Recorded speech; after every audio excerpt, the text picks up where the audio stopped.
पिछला समय में जेना सुनने हैं जे कुत्ता के मार के फेंक दिलकै, गाय सब जो अनेरा गाय सब रहल रोड पर रास्ता पर तेकरा सबके मारैत रहल, परेशान केलक, भगबैत रहल। वा ई सब जे अखन जे देखै जेबै जे पशु हिंसा बहुत बढ़ते जा रहल छै अखन के समय में। जैसे कि अपना सबके देख कऽ जे बड़का बच्चा सब सीखै कतऽसँ छै, अपन पैघे सबसँ नहि सीखै छै, तऽ देख कऽ बच्चो सब सीखै छै, जे कि बच्चो सबके मनोविज्ञान पर असर पड़ै छै।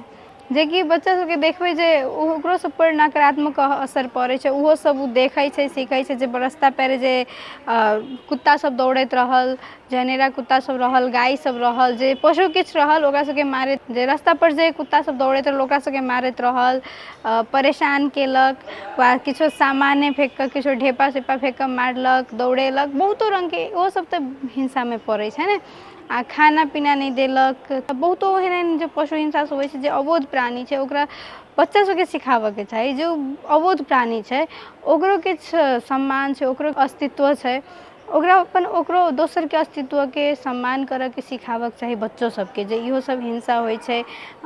पशुसँ प्रेम करऽके, स्नेह करऽके सिखाबऽके चाही ओ बच्चो सबके, जैसे कि बच्चो सब बादमे जाकऽ बच्चा सब तऽ भविष्य होइ छै ने, ओहो सब बादमे जाकऽ नीक बनतै, ओहो सब सीखे, अपन जे ओकर पीढ़ी अएतै ओकरा सबके सिखेतै, बादमे जाकऽ ई सब भऽ सकै समय अनुसार खत्म भऽ जाइ।